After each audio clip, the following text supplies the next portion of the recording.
வெயில் இல்லைன்னு சொன்னா எவ்வளவு கஷ்டம். வெயில் கடுமையாக இருந்தால் சமாளித்துக் கொள்ளலாம். மழை பெய்யக்கூடிய சூழ்நிலை, மழையே பெய்து கொண்டிருக்கிறது, வெயிலே கிடையாது என்று சொன்னால் மனிதனால் தாங்க முடியாது. எல்லா பொருளும் நாற்றம் எடுத்து போயிடும். வெளியே போக முடியாது, வர முடியாது, தூங்க முடியாது, அது பண்ண முடியாது. எல்லா விஷயத்துக்கும் ரொம்ப பெரிய சிரமம். இது அனுபவத்தில் நாம் பார்த்து இருக்கின்றோம். ஆக இந்த உலகத்தில் உள்ள எல்லா பொருள்களும் அதனுடைய வேலைகளை செய்வதற்கு சூரியனை அசலாக அல்லாஹ் ஆக்கி வைத்திருக்கின்றான். மனித வாழ்க்கைக்கு மிருகங்கள், பறவைகள், ஊர்வனங்கள், பொருள்கள், மற்ற எல்லா உயிரினங்கள் வாழ்வதற்கும் காரணமாக ஆக்கி வைத்திருக்க. அதே மாதிரி மரம், செடி, கொடிகள் இவை அனைத்தும் அதனுடைய தன்மைகளை உருவாக்குவதற்கு, ஒரு வாழை மரம் இருக்கின்றது என்று சொன்னால் அந்த வாழை மரத்திலே வாழைப்பழம், வாழைக்காய், வாழைப்பழம் உருவாவதற்கு சூரியன் தான் அசல் காரணமாக இருக்கின்றது. மாம்பழம் வருகின்றது என்று சொன்னால் அதற்கு சூரியன் தான் அசல் காரணமாக இருக்கின்றது. அதே மாதிரி பயிர்கள் விளைகின்றன, தானியங்கள் விளைகின்றன, பூக்கள் விளைகின்றன, மற்ற எந்த பொருள்களா பல கோடிக்கணக்கான பொருள்கள் இவை அனைத்தும் விளைவதற்கு, விளைந்து மனிதர்களுக்கு அது பலன் தருவதற்கு காரணமாக சூரியனை அல்லாஹ் தஆலா ஏற்படுத்தி வைத்திருக்கின்றார். அதே போன்று வானிலே இருக்கக்கூடிய பகுதியை நாம் பார்த்தால் மேகம், அந்த மேகம் உருவாவதற்கும் சூரியன் தான் அசல் காரணம்.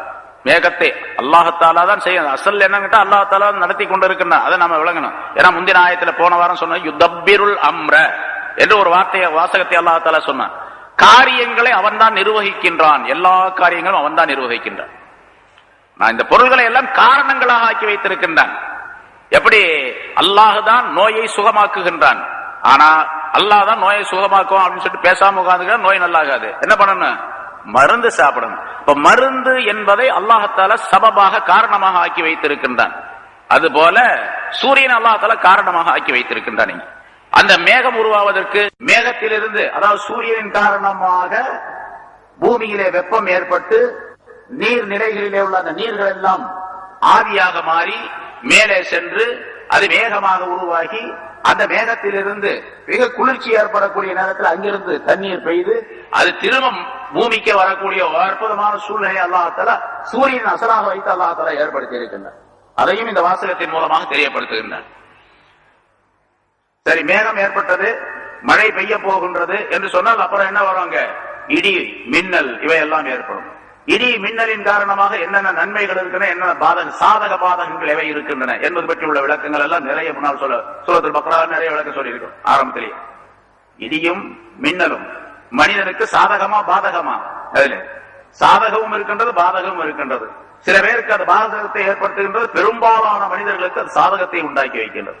மின்னல் வெட்டுகின்றது, அந்த மின்னல் வெட்டுகின்ற காரணத்தினால் அந்த மின்னல் தாக்கி பல பேர் இறந்து விடுகின்றார்கள், அல்லது மின்னல் தாக்கியதின் காரணமாக பல பேர் ஊனமாக ஆகி விடுகின்றார்கள். இதெல்லாம் பாதகத்தை சேர்ந்தது. ஆனால் அதே நேரத்தில் மின்னல் வெட்டுகின்றது என்று சொன்னால் மின்னலுடைய ஒளியின் காரணமாக இந்த பூமிக்கு அதிகமாக நைட்ரஜன் சத்துகள் கிடைக்கின்றன. பயிர்கள் விளைவதற்குரிய நைட்ரஜன் என்று சொல்லப்படக்கூடிய சத்துக்கள் இருக்கின்றன. ஒரு முன்னால் நான் சொல்லியிருக்கேன், 100 கிலோ யூரியா. யூரியா என்பது கண்ணால் பார்க்கக்கூடிய ஒரு சத்துள்ள ஒரு பொருள், ஒரு சத்து பொருள்.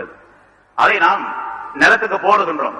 அந்த யூரியாவின் காரணமாக நிலத்திலே உள்ள அந்த பயிர்கள், பச்சைகள், மற்ற பொருள்கள் எல்லாம் நன்றாக விளைகின்றன.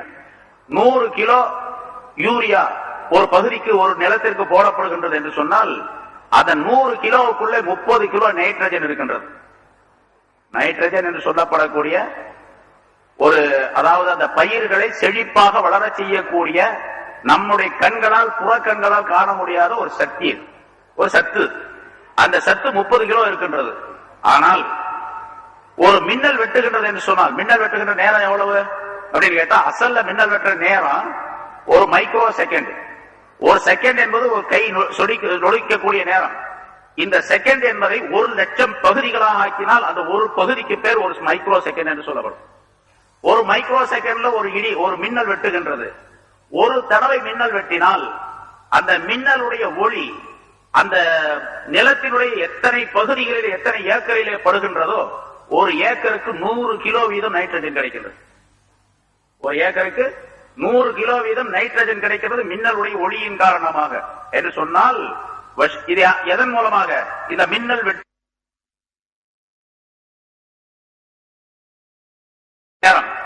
இந்த செகண்ட் என்பதை 1,00,000 பகுதிகளாக ஆக்கினால் அந்த ஒரு பகுதிக்கு பேர் ஒரு மைக்ரோ செகண்ட் என்று சொல்லப்படும்.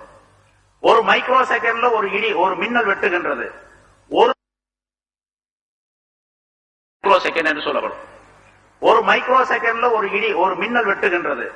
ஒரு தடவை மின்னல் வெட்டினால் அந்த மின்னலுடைய ஒளி அந்த நிலத்தினுடைய எத்தனை பகுதிகளில் எத்தனை ஏக்கரிலே படுகின்றதோ ஒரு ஏக்கருக்கு 100 கிலோ வீதம் நைட்ரஜன் கிடைக்கிறது. ஒரு ஏக்கருக்கு 100 கிலோ வீதம் நைட்ரஜன் கிடைக்கிறது மின்னலுடைய ஒளியின் காரணமாக என்று சொன்னால், இது எதன் மூலமாக? இந்த மின்னல் வெட்டியது, மின்னலின் மூலமாக இப்படிப்பட்ட அற்புதமான லாபம் இந்த பூமிக்கு கிடைத்தது, அதன் காரணமாக பயிர் பச்சைகளுக்கு ஏற்பட்டது, அதன் மூலமாக மனிதன் வாழ்வது என்பதெல்லாம் இந்த சூரியனின் காரணமாக. அந்த சூரியனை அவன்தான் படைத்தான். அதனால அந்த சூரியனும் கூட அவனுக்குத்தான் சஜிதா செய்கின்றன. ஆகவே நீங்களும் அவனுக்குத்தான் சஜிதா செய்யும் என்ற நீதி அல்லாஹ் தஆலா வேறு ஆயத்தில் நமக்கு சொல்லி காட்டுகின்றார். ஆக சூரியனின் காரணமாக எல்லா பொருள்களும் உருவாக்கப்படுகின்றன என்பதை அல்லாஹ் தஆலா இந்த ஆயத்தின் மூலமாக தெரியப்படுத்துகின்றார். அதே மாதிரி சூரியன் அப்படிங்கிறத உலமாக்கள் முஃபஸ்ஸிரீன்கள் இந்த ஒரு ஆயத்துக்கு நீண்ட விளக்கங்களை, நிறைய விளக்கங்களை எழுதி வைத்திருக்கின்றார்கள். அது பூரா சொல்லணும் அப்படின்னு சொன்னா 2-3 நாள் ஆகும். சுருக்கமா சில விளக்கங்கள் குறிச்சு வச்சா அதை மட்டும் நம்ம உங்களுக்கு சொல்றோம். சூரியனின் காரணமாக இங்க கத்தரவு மனாசில அதற்கு சில பாதைகளை, தங்கும் இடங்களை ஏற்படுத்தினான் என்று சொல்லுவதன் காரணமாக காலங்களை மாறி வரக்கூடிய சூழ்நிலையை அல்லாஹ் தஆலா உருவாக்கி வைத்திருக்கின்றான் அப்படிங்கிறத தெரியப்படுத்துகின்றான். ஏன்னா இந்த காலங்கள் மாறுவது ஒரு நாள் ஆவது 1 மணி நேரம் 2 மணி நேரம் ஆகி அப்புறம் பணிக்கணக்கில் ஆகி 24 மணி நேரம் என்பதாக நாம் அதை பகுத்து ஒரு நாள் என்பதாக ஆக்கி இன்னைக்கு முடிஞ்சு போச்சுன்னா நாளைக்கு 2வது நாள் 3வது நாள் என்று எண்ணி 7 நாள் கடந்த உடனே ஒரு வாரம் என்பதாக அதை கணக்கிட்டு 4 வாரங்கள் கடந்த பின்னால் அது ஒரு மாசம் என்பதாக கணக்கிட்டு 12 மாசங்கள் கடந்தால் அதற்கு ஒரு வருஷம் என்பதாக கணக்கிட்டு எல்லாம் வச்சிருக்கிறோம், ரெடியா வச்சிருக்கோம். ஆனா இதெல்லாம் யார் செஞ்சது? அல்லாஹுதான் ஏற்படுத்தி. இன்ன இத்தத்த ஷுஹூர் இன்தல்லாஹி 12 ஷஹரன் ஃபீ கிதாபில்லாஹ் யௌம ஹலகஸ் ஸமாவாதி வல் அர்த். அல்லாஹ் தஆலா சொன்னான் குர்ஆனிலே. பல தடவை இது ஜும்மாவுடைய பயான்களிலே சொல்லப்பட்டிருக்கிறது. உங்களுக்கு ஆண்டுக்கு 12 மாதங்கள் என்பது அல்லாஹ் தஆலாவுக்கு நிர்ணயிக்கப்பட்டது. ஒரு வருஷத்துக்கு 12 மாசங்கிறது மனுஷன் ஏற்படுத்தினது அல்ல, அல்லாஹ் ஏற்படுத்தினது. எப்ப ஏற்படுத்தினா? யௌம ஹலகஸ் ஸமாவாதி வல் அர்த். வானங்கள் பூமியை படைத்த நேரத்திலே அல்லாஹ் தஆலா ஏற்படுத்தினான். இப்ப அல்ல, வானங்களையும் பூமியையும் படைத்த காலத்திலேயே ஆண்டுக்கு 12 மாதங்கள் என்பதை முடிவு செய்து விட்டார். அந்த 12 மாதங்கள் என்பது சூரியன் சந்திரன் காரணமாக ஏற்படுத்தப்பட்ட கணக்கு என்பதை அல்லாஹ் தஆலா இங்கே விளக்குகின்றார். ஆக சூரியனிலிருந்து ஒரு கணக்கை ஷம்சி ஹிசாப் என்பதாக சொல்லப்படும், லூனார் இயர் என்பதாக சொல்லுவோம். மேகத்திலிருந்து, அதாவது சூரியனின் காரணமாக பூமியிலே வெப்பம் ஏற்பட்டு நீர் நிலைகளிலே உள்ள அந்த நீர்கள் எல்லாம் ஆவியாக மாறி மேலே சென்று அது மேகமாக உருவாகி அந்த மேகத்திலிருந்து மிக குளிர்ச்சி ஏற்படக்கூடிய நேரத்தில் அங்கிருந்து தண்ணீர் பெய்து அது திரும்ப பூமிக்கு வரக்கூடிய அற்புதமான சூழ்நிலை அல்லாஹ் தஆலா சூரியன் அசலாக வைத்து அல்லாஹ் தஆலா ஏற்படுத்தி இருக்கின்றார். அதையும் இந்த வாசகத்தின் மூலமாக தெரியப்படுத்துகின்றார். சரி, மேகம் ஏற்பட்டது, மழை பெய்ய போகின்றது என்று சொன்னால் அப்புறம் என்ன வருவாங்க? இடி, மின், இது சோலார் இயர் என்பதாக சொல்லுவோம். சந்திரனுடைய கணக்கை லூனார் இயர் என்பதாக சொல்லுவோம். இது மூலமாக சூரியத்தின் வெப்பத்தின் மூலமாக பெறப்படக்கூடிய அந்த விஷயங்களை எல்லாம் சோலார் சிஸ்டம் என்பதாக சொல்லுவோம். சந்திரன் மூலமாக பெறப்படக்கூடியதெல்லாம் லூனார் சிஸ்டம் என்பதாக சொல்லுவோம் அல்லவா? அதுபோன்று அல்லாஹ் தஆலா இங்கே ஷம்சி கமரி என்ற ஹிசாப் கணக்குகளை ஏற்படுத்தி வைத்திருக்கின்றார். அதை அடுத்த தாலமோ அதத சினீன வல் ஹிசாப், ஆண்டுகளுடைய கணக்கையும், வல் ஹிசாப் மாதங்களுடைய ஹிசாப் அப்படின்னு விட்டுட்டான், ஹிசாப ஷுஹூர்னு அர்த்தம். மாதங்களுடைய கணக்கையும், அந்த மாதத்திற்குள்ளே இருக்கக்கூடிய வாரங்களுடைய கணக்கையும், வாரத்திற்குள்ளே இருக்கக்கூடிய நாள்களுடைய கணக்கையும், நாள்களுக்குள்ளே இருக்கக்கூடிய மணிகளுடைய கணக்கையும், மணிகளுக்குள்ளே இருக்கக்கூடிய நிமிஷங்களுடைய கணக்கையும், நிமிஷங்களுக்குள்ளே இருக்கக்கூடிய வினாடிகளுடைய கணக்கையும், வினாடிகளுக்குள்ளே இருக்கக்கூடிய மைக்ரோ செகண்ட் சொல்லப்படக்கூடிய கணக்குகளையும் நீங்கள் விளங்கிக் கொள்வதற்காக வேண்டி தாளமோ, நீங்கள் விளங்கிக் கொள்வதற்காக வேண்டி அல்லாஹ் தஆலா சூரியனையும் சந்திரனையும் படைத்தான். சூரியனை ஒளியாக படைத்திருக்கின்றான், சந்திரனை நூறாக படைத்திருக்கின்றான் என்று அல்லாஹ் தஆலா குறிப்பிடுகின்றான். சரி, இப்ப நம்ம பார்ப்போம். சூரியனுடைய கணக்கு படிக்கு எந்தெந்த சட்டங்கள் நமக்கு செயல்படுத்தப்படுகின்றன என்று சொன்னால், ஒன்னே ஒன்னு அசலாக இருக்கக்கூடிய தொழுகை. தொழுகை என்பது சூரியனுடைய கணக்கை வைத்துத்தான் அது நிர்ணயம் செய்யப்பட்டிருக்கின்றது. ஏன்னா சூரியன் உதயமாவதற்கு, அதாவது சூரியன் உதயமாவதற்கு சில நிமிஷங்களுக்கு முன்னால், சுமார் 1 மணி நேரம் 1.25 மணி நேரத்துக்கு முன்னால, 1.5 மணி நேரத்துக்கு, சூரியன் உதயமாவதற்கு ஒரு 1.5 மணி நேரத்துக்கு முன்னால சுமாராக ஒரு வெளிச்சம் ஒன்று வரும். அந்த வெளிச்சத்திற்கு பெயர் சுபஹ் என்பதாக சொல்லுவோம். அந்த சுபஹ் என்பதிலே 2 பகுதியை ஹதீஸிலே ரசூலுல்லாஹி ஸல்லல்லாஹு அலைஹி வஸல்லம் சொல்லி காட்டுகின்றார்கள். சூரியன் அப்படி உதயமாவதற்கு முன்னதாக ஒரு 1.5 மணி நேரத்துக்கு முன்னாலேயே ஒரு வெளிச்சம் தோன்றும் கிழக்கு பகுதியில். அந்த வெளிச்சத்துல ஒரு வெளிச்சம் உடனே டப்புன்னு மறுபடியும் மறைஞ்சிடும். கொஞ்ச நேரம் ஒரு வெளிச்சம் லேசா ஒரு பிரைட்டா ஒரு வெளிச்சம் உடனே மறைஞ்சு போயிடும். திரும்பி ஒரு சில நிமிஷங்களுக்கு பின்னால மறுபடியும் ஒரு வெளிச்சம் வரும். அந்த வெளிச்சம் அப்படி நிரந்தரமா இருக்கு, அப்படி தொடர்ந்து வரும். அந்த வெளிச்சம் கொஞ்சம் கொஞ்சமா அதிகமாகி ஒரு 1.25 மணி நேரம் 1.5 மணி நேரத்துக்குள்ள சூரியன் வந்துடும். இப்ப சுபகுங்கிறதுல 2 பகுதி இருக்குது. ஒன்னு பொய்யான சுபகு, ஒன்னு உண்மையான சுபகு. பொய்யான சுபகு சுபக காதிப் என்பதாக சொல்லப்படும். உண்மையான சுபகு தான் சுபகு சாதிக் என்பதாக சொல்லப்படும். சுபகு சாதிக் உண்மையான சுபகு உதயமாகிவிட்டால் பதிரு நேரம் வந்துவிட்டு தொழுகைக்குரிய நேரம் வந்து விட்டது அப்படின்னு சொல்லுவாங்க. இப்ப சுபகு சாதிக் சுபகு போடுற மாதிரி சுபகு சாதிக் போட்டிருப்பாங்க. உண்மையான சுபகு அப்படின்னு அர்த்தம் இருக்கு. உண்மையான சுபகு வந்துவிட்டால் சுபுடைய பதிலுடைய நேரம் வந்து விட்டது. எதனால வந்துச்சு? இப்ப சூரியனினால். சூரியனுடைய கணக்கின் சூரியனுடைய அந்த ஓட்டத்தின் சூரியன் வர்றதில்ல, பூமி ஓடுது. நம்ம முன்னாலே சொல்லியிருக்கிறேன், பூமி தன்னைத்தானே சுற்றி கொள்ளுகின்றது. அதே நேரத்தில் சூரியனுடைய அந்த நீள் வட்டப்பாதையில எலிப்டிக்கல் ஆர்பிட்ல அது சுற்றி கொண்டும் வருகின்றது. தன்னைத்தானே சுற்றி கொள்ளுகின்றது. சூரியனுடைய அந்த பாதைகள் சுற்றி ஓடிக்கொண்டிருக்கின்றது. தன்னைத்தானே சுற்றுவதிலே பூமியுடைய கணக்குப்படிக்கு ஒரு மணிக்கு 1000 மைல் வீதம் 1600 கிலோமீட்டர் வீதம் தன்னைத்தானே சுற்றுகின்றது. சூரியனுடைய அந்த பாதையிலே, சூரியனை சுற்றி வரக்கூடிய பாதையிலே எவ்வளவு வேகமா போகுது? ஒரு மணி நேரத்துக்கு 1,07,000 கிலோமீட்டர் வேகத்துல போகுது. நம்ம உட்கார்ந்து இருக்கிற பூமி ஒரு மணிக்கு 1,07,000 கிலோமீட்டர் வீதம். எந்த காலத்தில் அல்லாஹ் படைத்தாலும் அப்ப இருந்து, இப்ப இல்ல. ஒரு நாள் 2 நாள் இல்ல, 1 வருஷம் 2 வருஷம் இல்ல, 10 வருஷம் 50 வருஷம் 1000 வருஷம் 2000 வருஷம் 1 கோடி 2 கோடி எத்தனை கோடி வருஷங்களானோ அத்தனை கோடி வருஷங்களான ஒரு அணுவளவும் பிசகாமல், ஒரு மில்லிமீட்டர் கூட தடம் மாறாமல், கொஞ்சம் கூட வேகம் குறைவு அதிகம் என்று இல்லாமல் எந்த அமைப்பிலே அல்லாஹ் தஆலா படைத்ததை உருட்டி விட்டானோ அப்படி போயிட்டே இருக்கு, சுத்திட்டே இருக்கு.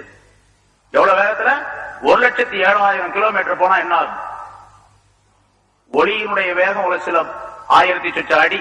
ஒளி என்பது அதாவது இந்த சவுண்டு போகக்கூடியது ஒரு 1000 சொச்ச அடி, 1500 1600 அடி தூரத்துல ஒரு வினாடிக்கு போகுது அப்படின்னு சொல்றோம். அதுல போகும்போதே நம்ம அப்துல் கலாம் சொன்னார், அது ரொம்ப பயமா இருக்கு. அப்துல் கலாம் ஏற்றிக்கொண்டு போகும்போது அந்த ஒளியினுடைய வேகத்துல போகக்கூடிய அந்த விமானத்துல நீங்கனால உங்களுக்கு 72 வயசு ஆச்சு, உங்களோட ஹார்ட் தாங்கும் அப்படின்னு, அதெல்லாம் தாங்கும் அப்படின்ட்டாரு. தேடி ஏறி உட்கார்ந்தாரு, போனாரு, திரும்ப வந்தாரு. கேட்டாங்க, உங்களுக்கு பயமா இல்லையா அப்படின்னு கேட்டாங்க. நான் பயப்படுறதுக்கு என்ன இருக்கு அதுல? ஏன்னு கேட்டா, நான் வெளியே அந்த பக்கம் இந்த பக்கம் அந்த விமானம் எப்படி போகுது அப்படிங்கறத பாக்கல, அந்த பைலட் என்ன பண்றாருன்னு பாத்துக்கிட்டே இருந்தேன், அதனால எனக்கு தெரியல அப்படின்றாரு. பைலட் என்ன பண்றாரு, எப்படி அதை இயக்குறாரு அப்படின்னா நான் பாத்துக்கிட்டு இருந்தேன். கம்ப்யூட்டர் எப்படி பிரயோகிக்கிறாரு அதை அப்படிங்கிறத பாத்துக்கிட்டே இருந்தேன். அதனால அது போகக்கூடிய வேகத்தை பத்தி எனக்கு தெரியல அப்படின்னா. அப்போ அவ்வளவு வேகமா போகக்கூடிய அந்த பகுதியில கொஞ்சம் ஹார்ட் ப்ராப்ளம் உள்ளவரோ வயசானவரோ போக முடியாது அப்படின்னு இருக்கும்போது, இவ்வளவு பெரிய உருண்டை 40,000 கிலோமீட்டர் கொண்ட ஒரு பெரிய உருண்டை பூமி, இது ஒரு மணி நேரத்துக்கு 1,07,000 கிலோமீட்டர் வேகத்துல போயிட்டு இருக்கு. நம்ம உட்கார்ந்து இருக்க யாருக்கு தெரியுது? இது மேல எவ்வளவு பெரிய கட்டடங்கள்லாம் இருக்குது, உயரமான கட்டணம். கனடாவில் இருக்கக்கூடியதான் உலகத்திலே அதிகமா உயரமான கட்டணம் அப்படின்னு சொல்லிட்டு சொல்றாங்க. 2150 அடி உயரம். 4வதாக இருக்கக்கூடியது மலேசியாவில் இருக்கக்கூடிய கோலாலம்பூரில் இருக்கக்கூடிய கட்டடம் 1800 அடி உயரம் உடையது. இவ்வளவு பெரிய கட்டடம், எவ்வளவு பெரிய கட்டடம் எல்லாம் இருக்குது, எவ்வளவு பெரிய மலைகள் இருக்குது, எவ்வளவு பெரிய கனமான பொருள். இதை தூக்கிக்கிட்டு இதை போகுது 1,07,000 கிலோமீட்டர் வேகத்துல போகுது அப்படின்னு சொன்னா அல்லாஹ் தஆலாவுடைய குத்ரத் எவ்வளவு பெருசு. அதை விளங்க வேண்டும் என்பதற்காகத்தான் ஜாலஷம் சந்தியாவல் கமர நூரா என்ற வாசகத்தின் மூலமாக அல்லாஹ் தஆலா மனாசிலி தாலமோ அதத சினீனல் ஹிசாப், இப்படி இந்த பூமி போவதின் காரணமாக, ஓடுவதின் காரணமாக, இதுவும் குர்ஆன்ல இருக்குது. பூமி இப்படி உருண்டையா இருக்குது, சூரியனை சுற்றி ஓடிக்கொண்டு இருக்கின்றது அப்படிங்கிறதுக்கு ஒரு ஆயத்துல முன்னால் சொல்லி இருக்கிறது. அல்லாஹ் தஆலா குர்ஆன்ல வன்னாசிஆத்தி என்ற அந்த சூறாவில் அல்லாஹ் தஆலா சொல்றான், வல் அர்த தஹாஹா, பூமியை அவன் அதை சரிபடுத்தினான் என்று அதுக்கு சரியாக அமைத்தான் என்பதாக அதற்கு பொருள் செய்யப்பட்டிருக்கும். அந்த தஹா என்பதற்கு இமாம் ராசி ரஹ்மத்துல்லாஹி அலைஹி, ஃபஹ்ருத்தீன் ராசி ரஹ்மத்துல்லாஹி அலைஹி, இப்ப இருந்து கிட்டத்தட்ட 700 வருஷத்துக்கு முன்னால் அவர் தப்சீர் எழுதினார். அந்த தப்சீர்ல தஹா என்ற அந்த வார்த்தைக்கு ஒரு பொருள் எழுதியிருக்கின்றார். தஹான்னு சொன்னா உருட்டி விட்டான் அப்படின்னு அர்த்தம். அசல்ல அவர் எழுதுகின்றார் உருட்டி விட்டான். என்ன உருட்டி விட்டான் அப்படிங்கிறதுக்கு விளக்கம் எழுதுறாரு. சிறு குழந்தைகள் கோலி விளையாடுறாங்க, குண்டு விளையாடுறாங்க. அந்த குண்டை உருட்டி விடும் பொழுது அந்த கையை விரல்ல வச்சு இப்படி அடிச்சான் அப்படின்னு சொன்னா அங்க ஒரு குழி இருக்குது, அந்த குழியை நோக்கி அடிக்கிறான். போகுது அது அந்த குழிக்குள்ள இந்த குண்டு இந்த கோழி போய் விழுகணும் அப்படிங்கறதுக்காக ஒரு குழந்தை அத ஒரு சின்ன பையன் அதை அடிக்கிறான் அப்படின்னு சொன்னா அந்த கோழி இங்கிருந்து உருண்டு ஓடுகின்றது அந்த குழியை நோக்கி. ஓடக்கூடிய நேரத்தில் அந்த கோழி எப்படி ஓடுகின்றது அப்படிங்கறது விளக்குறாரு. அது தன்னை தானே சுற்றி கொண்டும் ஓடுகின்றது, இங்கிருந்து அந்த குழியை நோக்கி உள்ள அந்த பகுதியை கடந்தும் செல்லுகின்றது. அப்ப ரெண்டு நிகழ்ச்சி நடைபெறுது, அந்த கோலியில ரெண்டு நிகழ்ச்சி நடைபெறுகின்றது. ஒன்று தன்னைத்தானே சுற்றி கொள்வது, இன்னொன்று அந்த இடத்தை கடந்து செல்வது. ஒன்று தஹா என்ற வார்த்தையை பூமிக்கு அல்லாஹ் பயன்படுத்தி இருக்கின்ற காரணத்தினால் இந்த பூமியும் அப்படித்தான் ஓடிக்கொண்டிருக்கின்றது, தன்னைத்தானே சுற்றி கொள்ளுகின்றது. அது தன்னுடைய பாதையில எந்த பாதையை அல்லாஹ் வகுத்திருக்கின்றானோ அந்த பாதையிலே அது ஓடிக்கொண்டிருக்கின்றது என்ற கருத்தை, ஒரு இலக்கை நோக்கி தன்னுடைய இலக்கை நோக்கி ஓடிக்கொண்டிருக்கின்றது என்ற கருத்தை தஹாஹா என்ற வார்த்தையின் மூலமாகவே அல்லாஹாலா சுட்டி காட்டுகின்றான் என்று இமாம் ராஜி ரஹ்மத்துல்லாஹி அலைஹி விளக்குகின்றார். ஆக அல்லாஹாலா சூரியன் சந்திரனுடைய கணக்குகளை மனிதன் தெரிந்து கொள்வதற்காக வேண்டி, மனிதனுடைய கால ஓட்டத்திற்காக, மனிதன் வாழ்வதற்காக படைத்திருக்கின்றார் என்ற கருத்தை இங்கே சொல்லி காட்டுகின்றார். சரி, சூரியனின் மூலமாக தொழுகை ஒரு நேரம் சொல்ல வந்த சுபுகுடைய நேரம் சூரியன் மூலமாக ஏற்படுகின்றது. அப்புறம் லொஹருடைய நேரம் உச்சிக்கு வந்து சூரியன் உச்சிக்கு வந்தது. இப்ப சந்திரனுக்கும் தொழுகைக்கும் சம்பந்தம் இல்லை, இங்க சந்திரனுக்கும் தொழுகைக்கு சம்பந்தம் இல்லை, சூரிய கணக்கை வைத்துத்தான் தொழுகை அமைக்கப்பட்டிருக்கிறது. அப்புறம் அதுல இருந்து சாஞ்ச பின்னால் அப்புறம் அசுருடைய நேரம், மகரிபுடைய நேரம், சூரியன் மறைஞ்ச உடனே மகரிபு நேரம், சூரியன் மறைஞ்சு அந்த வெளிச்சம் எல்லாம் மாறி இருளான உடனே, செம்மேகம் மறைந்த உடனே இஷாவுடைய நேரம் ஆரம்பமாயிடும். அதுல இருந்து சுபுகு வரைக்கும், சுபு சாதிக்கு வரைக்கும் இஷாவுடைய நேரம் இருக்கு. எப்ப வேணாலும் இஷா தொழுகலாம். அதனால எல்லாரும் போய் படுத்துருங்க ஜாமத்தில் தொழுகலாம் அப்படின்னு சொன்னா அது முடியாது. அதுக்கு ஒரு ஜமாத் ஒன்று வச்சிருக்கு, வைக்கப்பட்டிருக்கின்றது. அது முறையா தொழுகிறது சட்டங்கள் இருக்குன்னா அந்த முறைப்படி தொழுவேன், அதுக்கு சட்டங்கள் இருக்கு. இப்ப அத சூரியனை வைத்து அல்லாஹ் தொழுகை அமைத்து வைத்திருக்கின்றான். அதே மாதிரி பகல் நேரத்திலே ஏற்படுத்தப்படக்கூடிய நம்ம செய்யக்கூடிய பல்வேறு விதமான வேலைகள், துன்யவி முஆமலாத், கொடுக்கல் வாங்கல் சம்பந்தப்பட்ட விஷயங்கள். இப்ப உதாரணமா நான் ஏதாவது ஒரு ஒப்பந்தம் ஒரு இடத்துல சொல்றோம், ஒரு கடனை வாங்குறோம், நான் வந்து 4 நாள்ல தர்றேங்க அப்படின்னு சொல்றோம். 4 நாள் தான் என்னைக்கு அப்படின்னு கேட்கிறாரு. திங்கள் செவ்வாய் புதன் வியாழன் வெள்ளி, 4 நாள் வந்து 5வது நாள் உங்களுக்கு வெள்ளிக்கிழமை தந்துடுறாங்க அப்படின்னு சொல்றாரு. திங்கள் செவ்வாய் புதன் வியாழன் வெள்ளிக்கிழமை தந்துடுறேன் அப்படின்னு சொல்ற. எப்ப தருவார்? வெள்ளிக்கிழமை ராத்திரியில 12 மணிக்கு மேல கொண்டாந்து கொடுப்பாரு, பகல்ல தான் கொடுக்கணும். அப்ப அந்த கணக்குகள், இந்த கொடுக்கல் வாங்கல் சம்பந்தப்பட்ட கணக்குகள் எல்லாம் பகலை சேர்ந்ததுதான், அதுவும் சூரியனை வைத்துத்தான் நிறைவேறுகின்றது. அதே மாதிரி ஒப்பந்தம் செய்யக்கூடிய விஷயங்கள் இதுவெல்லாம் அந்த சூரியன் சம்பந்தப்பட்ட அமைப்பில ஒரு வருஷ கணக்கையும் ஏற்படுத்திக் கொள்ளுகின்றார்கள். அப்படி நம்ம இப்ப அப்பதான் அதுதான் இப்ப நம்ம ஏற்படுத்தி கொண்டு இருக்கின்றோம். ஜனவரியிலிருந்து அடுத்த ஜனவரி வந்துச்சுன்னு சொன்னா 1ஆம் தேதி வந்துச்சுன்னா ஒரு வருஷம் முடிஞ்சிச்சு. 2007 சொன்னா டிசம்பர் 31ஆம் தேதி 2007 வருஷம் முடிஞ்சு போச்சு, ஒரு வருஷம் முடிஞ்சிச்சு அப்படின்னு சொல்றோம். ஆனா இது வந்து உலகத்தினுடைய அமைப்புல இந்த கணக்குகள் மனிதர்களாக ஏற்படுத்தி கொண்டவையே தவிர அல்லாஹ் தஆலாவிடத்திலே ஷரியத்தினுடைய முறைப்படிக்கு வருஷத்தினுடைய கணக்கு, மாதத்தினுடைய கணக்குகள் எல்லாம் அபரிதான். அதாவது லூனார் சிஸ்டம் தான், சந்திரனை வைத்துத்தான் கணக்கு போடப்படும். மனிதனுடைய அமைப்பே அப்படித்தான், மனிதனுடைய வயதே அப்படித்தான். என்னுடைய வயது ஒரு வயசு அப்படின்னு சொன்னா இந்த முஹர்ரம் பிறையில முஹர்ரம் பிறை 1ல வந்து ஒரு குழந்தை பிறந்துச்சுன்னா அடுத்த முஹர்ரம் பிறை 1ல ஒரு வருஷம் ஆச்சுன்னு அர்த்தம். ரசூலுல்லாஹி ஸல்லல்லாஹு அலைஹி வஸல்லம் அவர்களுக்கு வயசு எத்தனை? மூத்தாகும் போது சொல்லுங்க யாராவது? 63 வயசு. எல்லாத்துக்கும் தெரியும், பெரும்பாலும் தெரியும், யாராவது 1-2 தெரியாம இருக்கலாம். 63 வயசு. 63 வயசுனா கபரியா ஷம்சியா, அதாவது சூரியனா சந்திரனை வச்சா அப்படின்னு கேட்டா சந்திர கணக்கு தான்.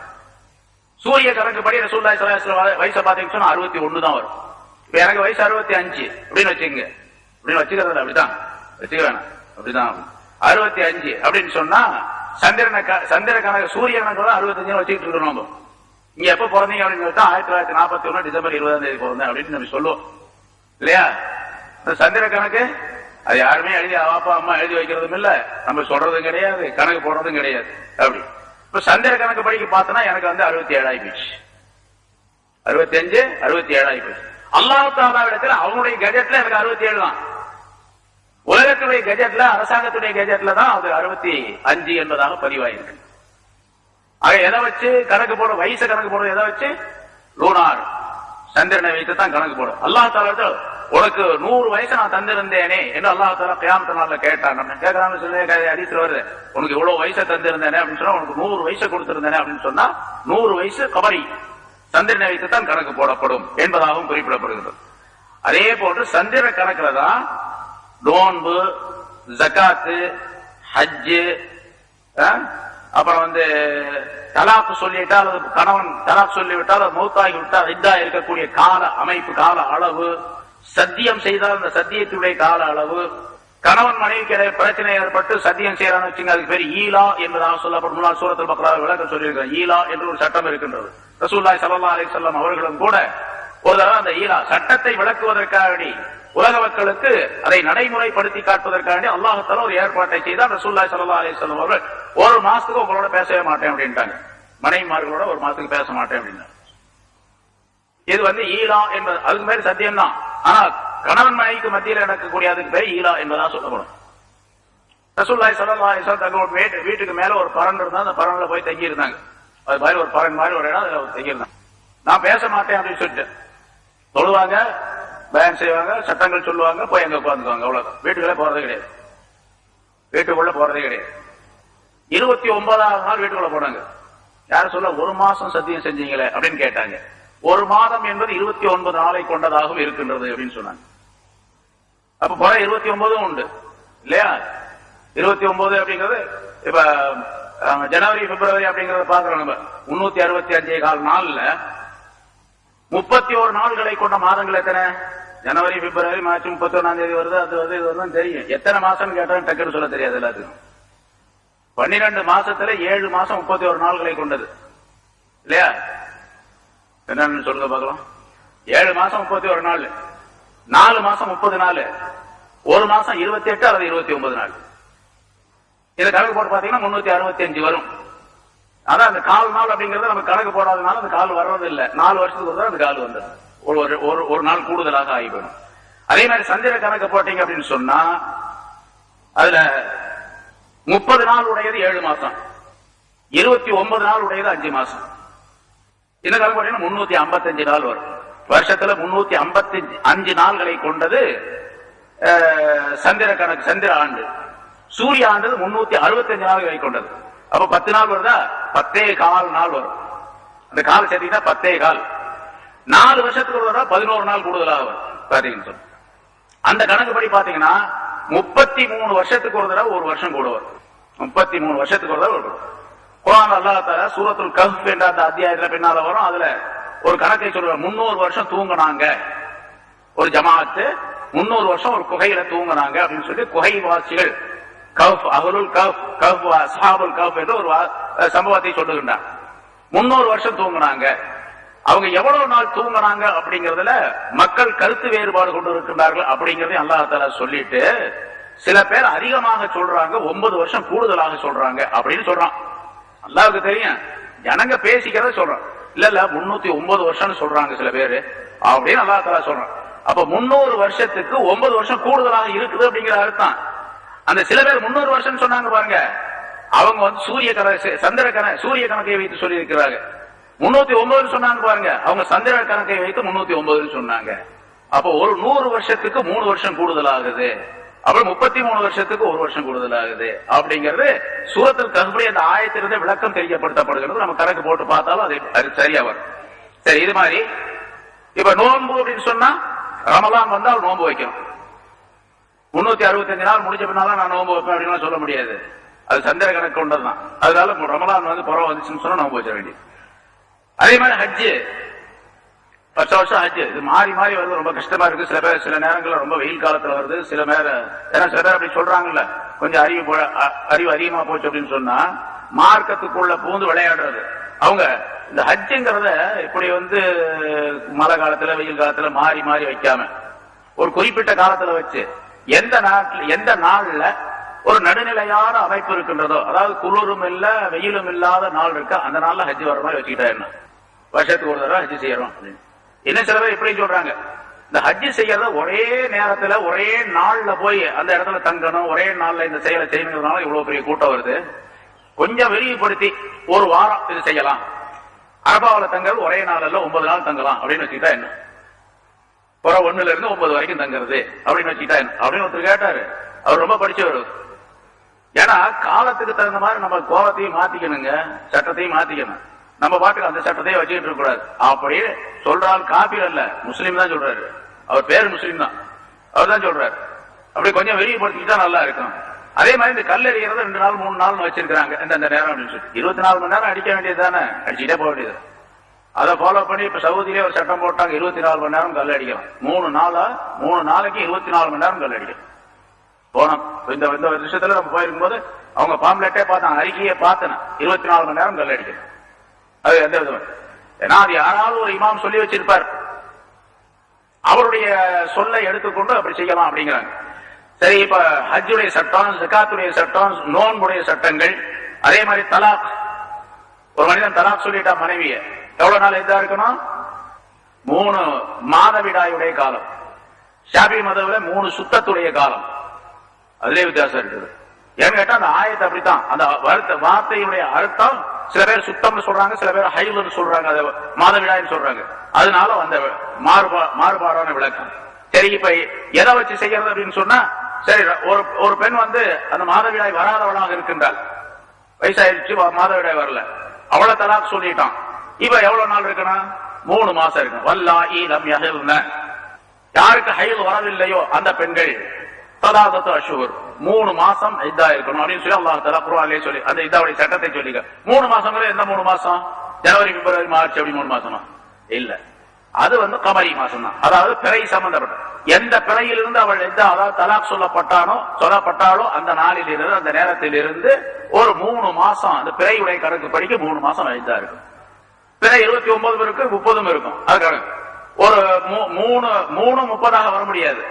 ஒரு 30 வந்துச்சு, அடுத்து 29 வச்சு, அடுத்து 30 வந்துச்சு. அப்ப எத்தனை ஆச்சு? 60, 29, 79 நாள், 89 நாள். 89 நாள் அவருடைய இதான் முடிஞ்சு போயிடும்.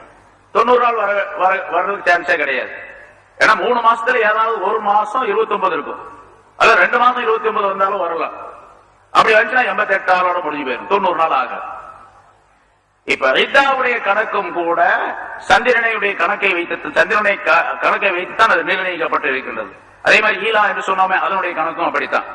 சரி, ஷரியத்தின்படி ஒருத்தர் கடன் வாங்கினார், கடன் வாங்கி 3 மாசத்துல தர்றேன் அப்படின்னு சொல்லிட்டு போயிட்டார் அப்படின்னு சொன்னா, இப்ப 3 மாசத்துல தரல, அவர் 3 மாசம் ஆயிடுச்சு. 3 மாசத்துக்கு பின்னால இவர் யாரு கடன் கொடுத்தாரோ அவர் வழக்கு தொடுக்கிறார். இவர் 3 மாசத்துல கொடுக்கறேன்னு சொன்னார், கொடுக்கல அப்படின்னு சொல்லிட்டு கோர்ட்ல போடுறாரு.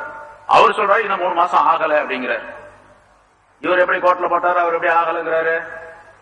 இவர் சந்திர கணக்க சொல்றாரு, அவர் சூரிய கணக்க சொல்றாரு 3 மாசம் அப்படிங்கறத. ஜனவரி, அதாவது டிசம்பர் ஆரம்பத்தில் வாங்கினார்னு வச்சுங்க கடை, டிசம்பர், ஜனவரி, நவம்பர்ல வாங்கினார் வச்சுங்க, நவம்பர், டிசம்பர், ஜனவரி, இப்படி பார்க்கும்போது 3 மாசம் அப்படிங்கறது அவருக்கு 92 நாள் வரும். மொத்தம் 92 நாள் வந்துருது 3 மாசங்கிறது.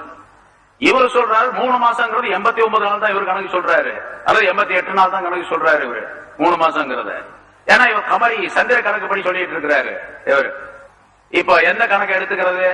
இஸ்லாமிய அரசாங்கமாக இருந்தால் இவர் போட்ட அந்த இதுல கேஸ்ல கோர்ட்டுடைய தீர்ப்பு, நீதிமன்றத்துடைய தீர்ப்பு என்னன்னு சொன்னா சந்திர கணக்கை வைத்து தான் முடிவு பண்ண தீர்ப்பு செய்யப்படும். 3 மாசங்கிறது சூரிய கணக்கு வச்சு தீர்ப்பு செய்யப்பட மாட்டாது. இதே மாதிரி கொடுக்கல் வாங்கல் சம்பந்தப்பட்ட பல விஷயங்கள் இருக்கின்றன. இது பூராமே சந்திரனை, ஆக சந்திரனுடைய கணக்கு தான் அதிகமான செயல்பாடுகளிலே ஷரியத்திலே பயன்படுத்தப்படுகின்றது. சூரியனுடைய கணக்கு தொழு ஒண்ணுக்குதான். ஆனால் சூரிய மற்ற வேலையில எவ்வளவு சொன்னோம், பல கோடிக்கணக்கான லாபங்கள், பல கோடிக்கணக்கான நன்மைகள் அதன் மூலமாக இந்த உலகம் முழுவதற்கும் கிடைக்கக்கூடிய ஒரு அற்புதமான நிலை சூரியன் மூலமா அல்லாஹ் தஆலா இது. ஷரியத்துடைய சட்டத்திட்டங்களை பார்த்தோம்னு சொன்னா அது சந்திரன். இதுல நிறைய விஷயங்கள், ஏராளமான விஷயங்கள் சொல்லப்பட்டிருக்கிறது. அதே மாதிரி சூரியனையும் சந்திரனையும் அல்லாஹ் தஆலா, சூரியனுடைய அமைப்பு எப்படிப்பட்டதால் பகல் நேரத்தில் பிரகாசிக்க, பகல் நேரத்தில் மனிதன் அங்க ஓடுறான், இங்க ஓடுறான், போறான், எல்லா வேலையும் பண்றான்.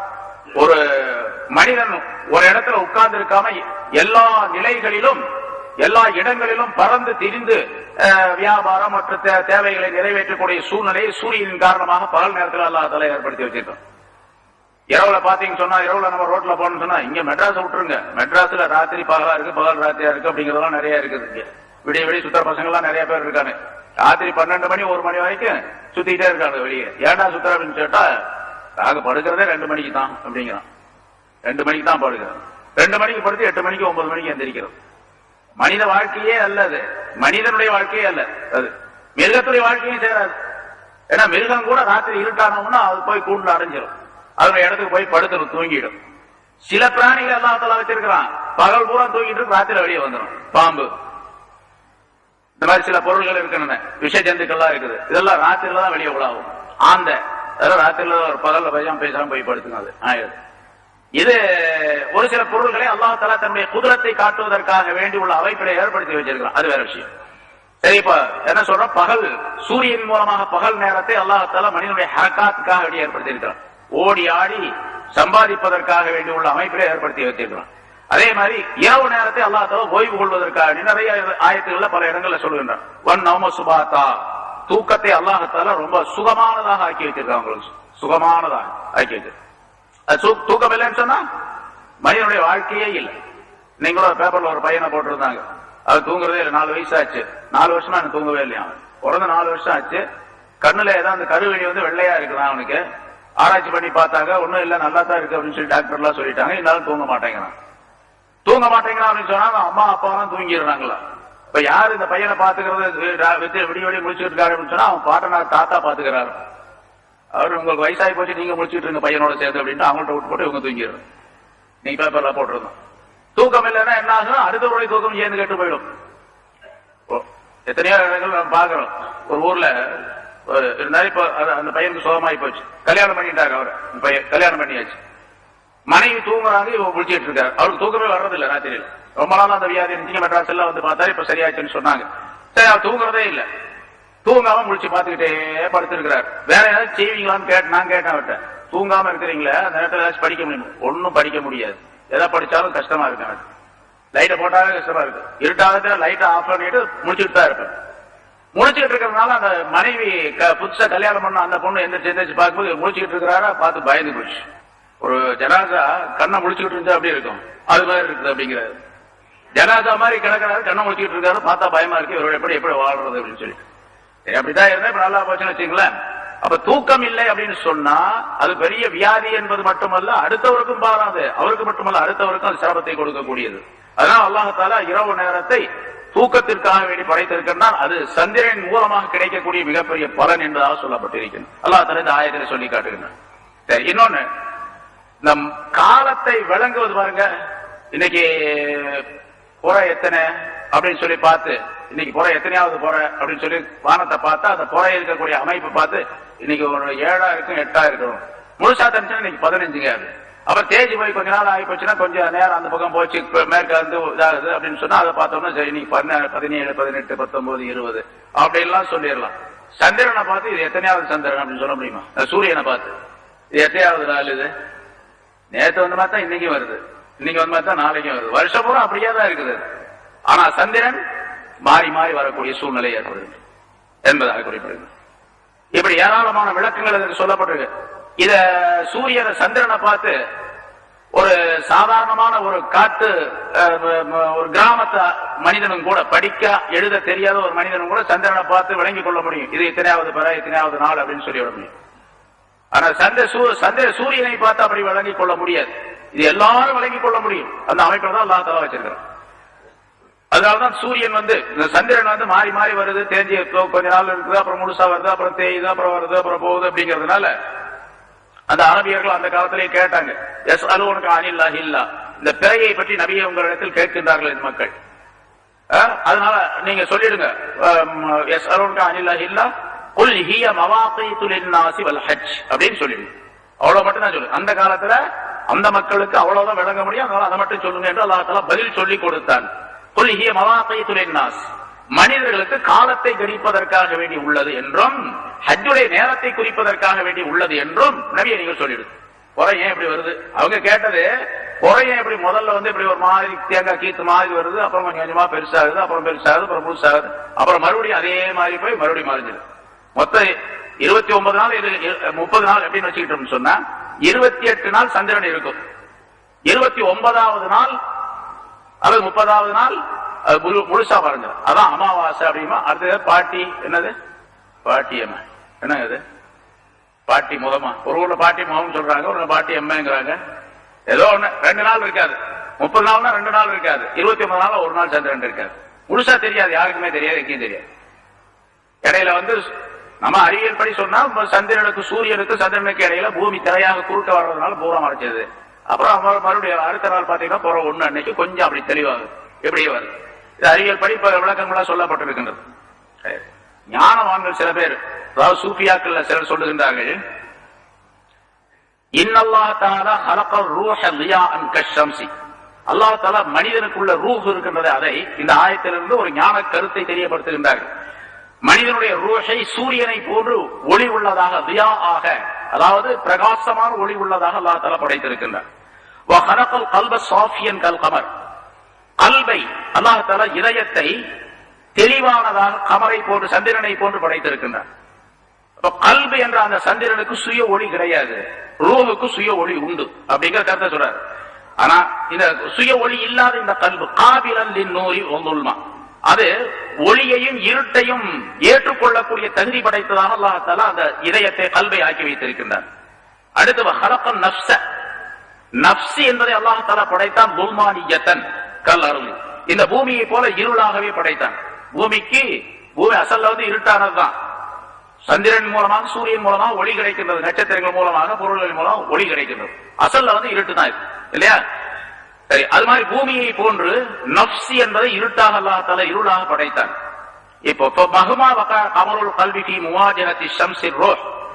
இந்த கல்பி என்ற அந்த சந்திரன் சூரியன் என்ற, அதாவது ரூஹ் என்ற அந்த சூரியனுக்கு எதிராக வரும் பொழுது, ரூஹ் என்ற சூரியனுக்கு எதிராக கல்பி என்பது நேர்படும் பொழுது, யதனவ்வரு பிதியாஇஹா, அந்த ரூஹ் என்ற ஒளியை கொண்டு, ஒளியின் மூலமாக இந்த கல்ப் பிரகாசிக்க ஆரம்பித்து விடுகின்றது. வ மஹ்வா வகா ஃபீ முகாபலத்தி அர்லி நஃப்ஸ். நஃப்ஸ் என்ற பூமிக்கு எதிராக அந்த கல்பு வரும் பொழுது இங்கே சூரியனுடைய ஒளி படுவது கிடையாது. எப்படி சந்திர கிரகணம் ஏற்பட்டால் சந்திரன் தருவதில்லையோ அதை போல அப்படிங்கிற, அப்படி ஏற்பட்டால் தன் அஜிஸ்பியாகுல் மதுஹா, அதில் இருள் ஏற்பட்டு விடுகின்றது. அப்ப கல்புக்கும் ரூஹுக்கும் ஒரு தொடர்பை ஏற்படுத்திக் கொள்ள வேண்டும். எப்பொழுதுமே ஒரு மூமினான மனிதர் கல்புக்கும் ரூஹுக்கும் ஒரு தொடர்பை ரூஹோடு சம்பந்தப்பட்டதாகவே கல்பை ஆக்கிக் கொள்ள வேண்டும். அப்பொழுது எப்பொழுதுமே பிரகாசமாக இருக்கும். இந்த ரூஹை விட்டு கல்பு கொஞ்சம் விலக ஆரம்பிச்சுனா இருட்டாயிடும். அதனால ரூஹோடு சேர்ந்ததாக கல்வை நீங்கள் ஆக்கிக் கொள்ளுங்கள் என்பதாக குறிப்பிடுகின்றார்கள். இது ஒரு ஞான கருத்து, ஒரு தஸவ்வுஃப்ல சூஃபியாக்கள் சொல்லக்கூடிய ஒரு கருத்து. ஆக அப்படிப்பட்ட அற்புதமான ஒரு தன்மையை சூரியனுக்கும் சந்திரனுக்கும் அல்லாஹ் தஆலா ஏற்படுத்தி வைத்து மனித வாழ்க்கைக்கு தேவைப்படக்கூடியதாக எல்லா நிலைகளிலும் அல்லாஹ் தஆலா ஆக்கி வைத்திருக்கின்றார். ஹஜ்ரத் ஈசா அலைஹிஸ்ஸலாம் அவர்களுக்கு அல்லாஹ் தஆலா அறிவித்தானா, இந்த சூரியன் சந்திரன் என்று சொல்லப்படக்கூடிய இந்த இடத்துல முஃபஸ்ஸிர்கள் சிலர் இந்த கருத்தையும் எழுதுகின்றார்கள்.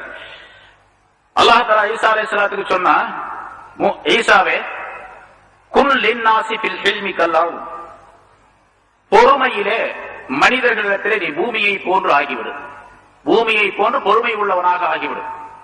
பூமியை போன்று பொறுமைன்னு சொன்னா, பூமி என்ன யார் என்ன செஞ்சாலும் சரி அது தன்னுடைய நிலையிலிருந்து மாறாது. ஒருத்தர் மெதுவா நடக்கிறான், ரொம்ப மெதுவா நடந்து போறான், அவனையும் அது ஏற்றுக்கொள்ளும். ரொம்ப வேகமா டாட் பூட்டு பெரிய பூட்ஸ் கால போட்டு அப்படியே பூட்டு நடந்து டாட் பூட்டு நடந்து போறான், அவனையும் ஏற்றுக்கொள்ளும். ஒருத்தர் அதை போட்டு கடப்பாறையில இடிக்கிறான், அதையும் ஏற்றுக்கொள்ளும், எதுவும் சொல்லாது.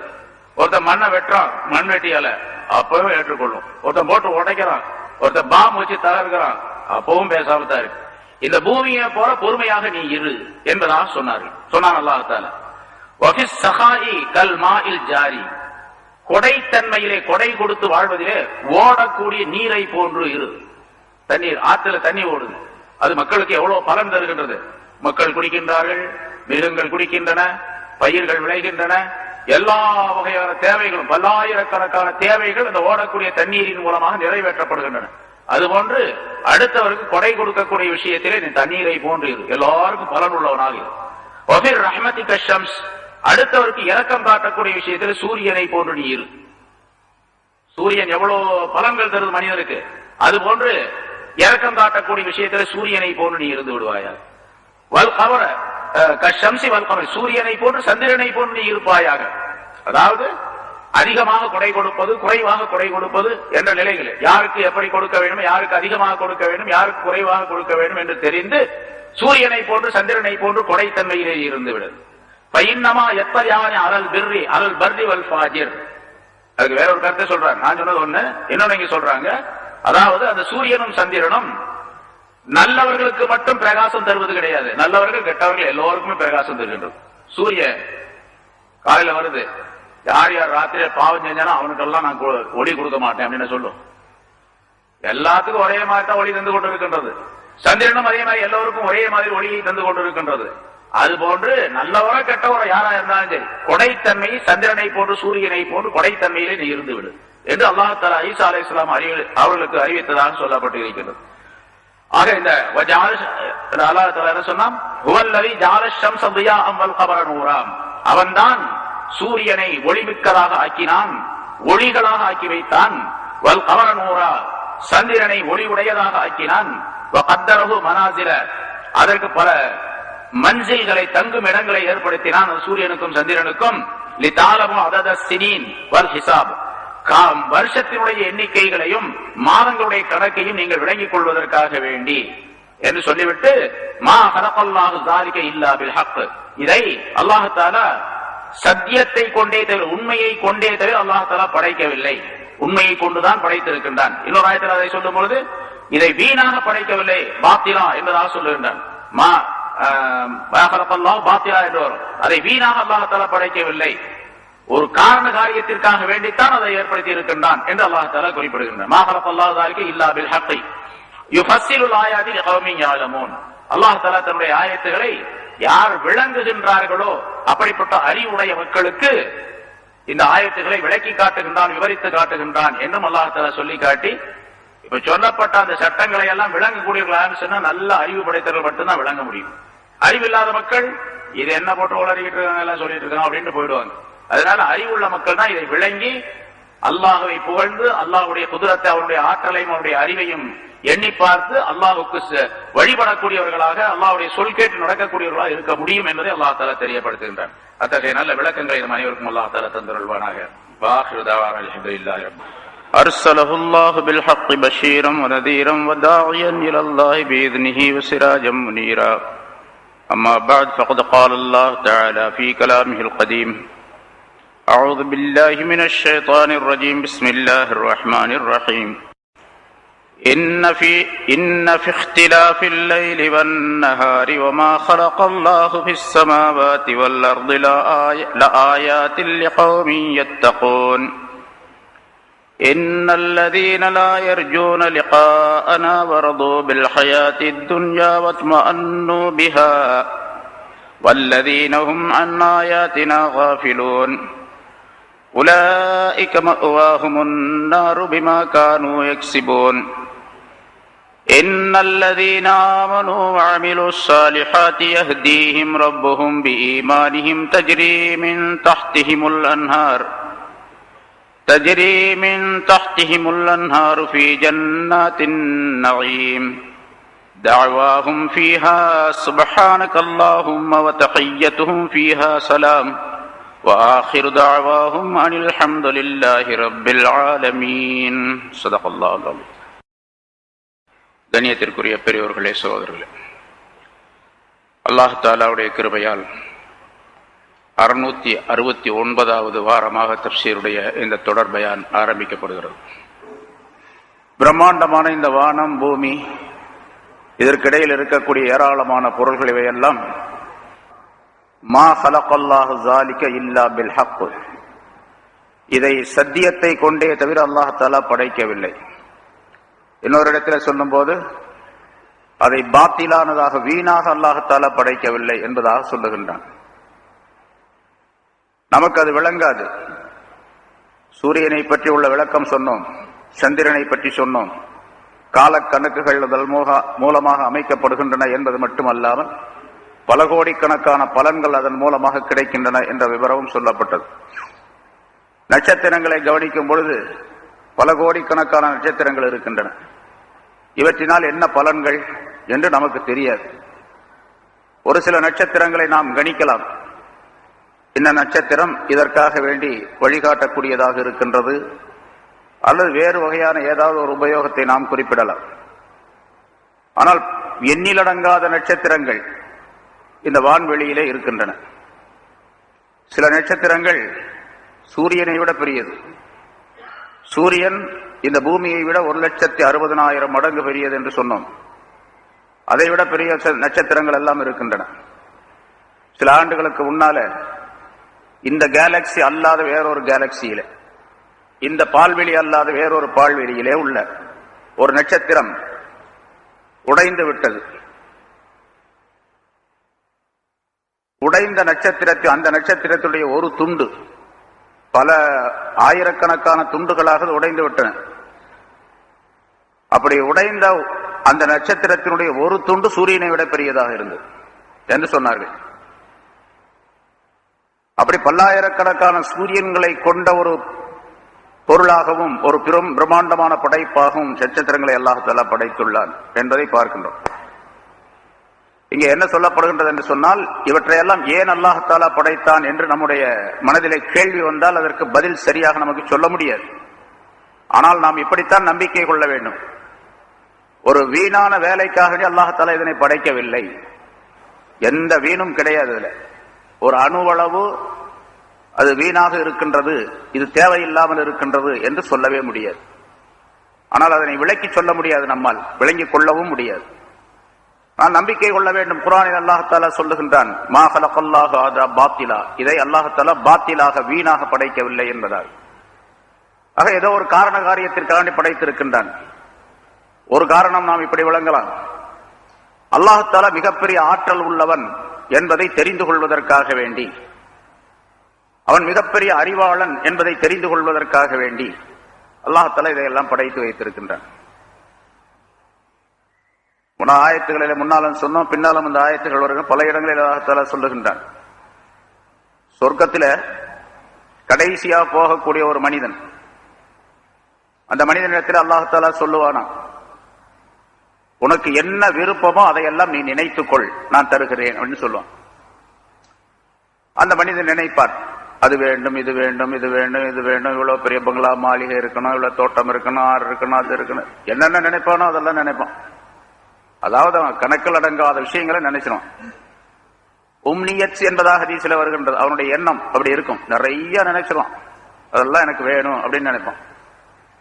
நினைச்சுக்கிட்டியா அப்படின்னு நல்லா கேட்பான். ஆமா. ஆக நீ நினைச்சது ரொம்ப கம்மியா இருக்கு அப்படின்னு நல்லா சொல்லுவான். நினைச்சது ரொம்ப கம்மியா இருக்கு, சரி பரவாயில்ல, உன்னால அவ்வளவுதான் முடியும், அதனால நீ என்ன நினைத்தாயோ அது போன்று 10 மடங்கு உனக்கு உண்டு, போ அப்படின்னு அனுப்பிடுவான். எவ்வளவு பெரிய விஷயம். அவன் நினைச்சதே பெருசு. எவ்வளவு பெருசுன்னு சொன்னா, அவன் நினைச்சதுல ஒரு மாளிகை 60 மைல் உயரம் இருக்கும். 60 மைல் உயரம் இருக்கும். 100 கிலோமீட்டர் உயரம் இருக்கும் ஒரு மாளிகை. ஒரு மாளிகை 100 கிலோமீட்டர், அது மாதிரி பல மாளிகை வேணும்னு நினைச்சிருப்பான். ஒவ்வொரு மாளிகையிலும் 70,000 வாசல்கள் இருக்கும். நிறைய சொல்லப்படுகின்றது.